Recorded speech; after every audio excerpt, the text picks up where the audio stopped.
Jerry, hay varios capítulos en la Biblia que son claves y vamos a analizar uno de ellos hoy. Hechos, capítulo 2. Estamos hablando de lo que pasó inmediatamente después de la muerte, la resurrección de Jesucristo. Ya está llegando el día de Pentecostés y vamos a ver qué pasa. ¿Listo para leer? Listo. Muy bien. Vamos a leer versículo 1 primero, Jerry. Dice, cuando llegó el día de Pentecostés, estaban todos unánimes juntos. Ok, el día de Pentecostés. ¿Qué es el día de Pentecostés, Jerry? Son 50 días después de la Pascua. ¿Verdad? Por eso vemos el prefijo pent, que significa 5, ¿no? ¿Verdad? Era una celebración de la primera cosecha y la ciudad de Jerusalén se llenó de gente. Y vamos a ver qué pasa entonces, versículo 2 y 3, si puedes leer, Jerry. Sí, dice el versículo 2, y de repente vino del cielo un estruendo como de un viento recio que soplaba, el cual llenó toda la casa donde estaban sentados. Muy bien. ¿Qué se oyó, Jerry? ¿Perdone? ¿Qué se oyó? Un estruendo como de un viento recio que soplaba. Siempre pregunto a los dominicanos si estaban allá en Santo Domingo al pasar varios huracanes, varios ciclones. George, hace muchos años David, habría sido un sonido fuerte. Huracanes, ¿no? ¿Verdad? Versículo 3, ¿qué dice? Y se les aparecieron lenguas repartidas como de fuego, asentándose sobre cada uno de ellos. Habría sido algo raro, no sé, como llamitas por encima de la cabeza. Como de fuego. ¿Verdad? Versículo 4, ¿qué dice Jerry?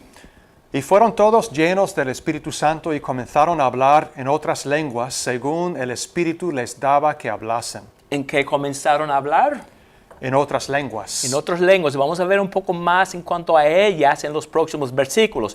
Pero vemos aquí 3 señales que acompañaban este acto en Jerusalén. Primero, el sonido como un viento fuerte, como un estruendo.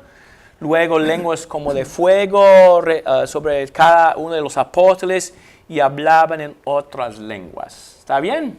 Sí. Ok, sigamos. Una multitud, mejor dicho, se juntó para ver lo que estaba pasando, ya que la bulla habría sido fuerte, imagino. Y al reunirse, vieron a estos campesinos hablando en lenguas. 7 y 8 habla un poco más en cuanto a cómo respondió la multitud. ¿Qué dice el versículo 7, Jerry? Dice, y estaban atónitos y maravillados, diciendo, he aquí, ¿no son galileos todos estos que hablan? ¿Cómo pues les oímos nosotros hablar cada uno en nuestra lengua en que somos nacidos? ¿De dónde eran los que estaban hablando en lengua según versículo 7, Jerry? De Galilea. Galilea eran campesinos. Decir Galilea era decir campesino. ¿Cómo estos campesinos están hablando otras lenguas? Y versículo 8 nos ayuda mucho a entender lo que eran las lenguas que hablaban. Las lenguas, según versículo 8, Jerry, ¿eran sonidos raros o eran idiomas que se hablaban en aquel entonces? Eran idiomas, porque Idiomas. habla de que habían nacido en ciertos idiomas, ¿verdad? Hablando ciertos idiomas.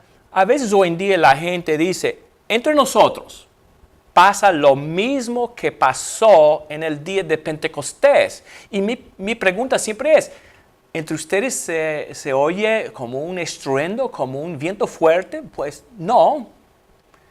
¿Y entre ustedes se ven como lenguas de fuego asentándose sobre la gente ahí reunida? Tampoco. ¿Y entre ustedes alguien habla chino o habla árabe o habla algún idioma conocido en el mundo? Y la respuesta casi siempre es no. Yo me acuerdo una vez una señora me dijo, oí algo que sonó como chino y le dije, ¿usted piensa que era chino? Me dijo, yo no lo creo. Y otra señora me dijo, estaba hablando hebreo. ¿Y cómo tú sabes que era hebreo? Y me dijo que decía shalom, shalom, shalom. Bueno, no creo que es hablar una lengua.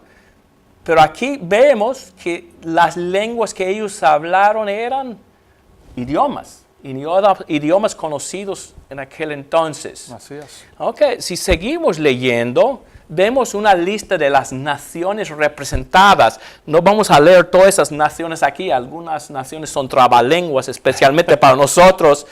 Pero después de mencionar a todo el mundo que estaba ahí, versículos 11 y 13, si puedes leer 11 y 12 primero, Jerry.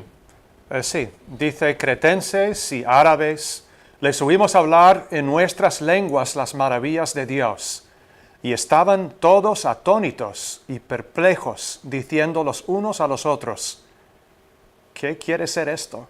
Muy bien. Hablar en nuestras lenguas, el mismo punto que estábamos haciendo anteriormente. No estamos hablando de sonidos raros, sino de idiomas. ¿Qué quiere decir eso? Aquí estamos en Fair Lawn, New Jersey, Jerry. Estamos cerca a una esquina bastante transitada. Si de repente oyéramos un ruido como jamás hubiéramos oído, ¿cuál sería la tendencia nuestra? Salir a ver qué pasa. Y al llegar a la esquina, hay 12 campesinos. Y un chino viene y dice, este está hablando chino. Y un alemán dice, pero was ist das? Está hablando alemán. Y un italiano, quizás, mamma mía, está hablando italiano. Y un francés dice, très bien, magnifique. Bueno, yo te dejo el francés para ti. Pero algo así es lo que estaba pasando en Hechos capítulo 2 y la gente asombrada. ¿Qué pasa? Eso iba a dar una buena oportunidad a Pedro para hablarles la palabra de Dios. Pero siempre hay los burladores. Dice 13, otros burlándose decían que están llenos de mosto. Mosto es vino. Están borrachos. Y hoy en día siempre van a haber burladores. Pero ahí está la oportunidad para hablar Pedro. Vamos a dejar el mensaje de Pedro para el próximo sábado. Pero yo quiero que veamos la primera parte del versículo 14. Jerry, si puedes leer. Sí, entonces Pedro, poniéndose en pie con los 11, alzó su voz. Te digo porque es importante, Jerry. Algunos hoy en día dicen que los que estaban hablando en lenguas eran los 120 mencionados en capítulo 1.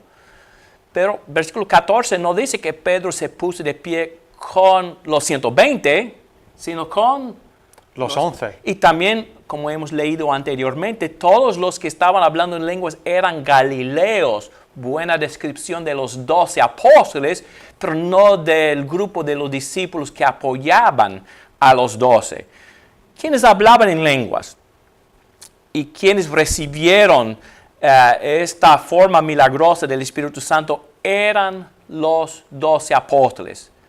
Quizás una pregunta final que podemos hacer, Jerry, antes de terminar este estudio. Este evento en el día de Pentecostés, ¿era algo que iba a ser repetido muchas veces a través de la historia o era un evento único? Era un evento único. La única cosa que se parece a esto en la Biblia es Hechos capítulo 10 y el caso de Cornelio. Pero no se ve esto. Era un evento único que Dios usó para abrir como si fuera, o mejor dicho, para inaugurar el nuevo reino de Cristo. Y vamos a leer más de esto la semana que viene, si Dios quiere, el mensaje de Pedro y cómo la gente respondía a ella. ¿Tiene algo más que decir antes de terminar, Jerry? Solamente estaba pensando que Dios también hizo esto para que su palabra se difundiera a través del mundo en aproximadamente 30 años. Podemos leer en el libro de Colosenses que la palabra se predicaba en toda la creación y Colosenses se escribió en el año 65, si no me equivoco. Y la idea ahí yo creo que ya no era solamente para judíos, sino para todo el mundo. Pero el libro de Hechos da un excelente resumen de cómo llevaron el Evangelio a todas partes. Pero la predicación del Evangelio de Jesucristo, su muerte y su resurrección comenzó en Hechos 2 y el día de Pentecostés. Seguimos el sábado que viene si Dios quiere y gracias a todos por haber escuchado. Gracias.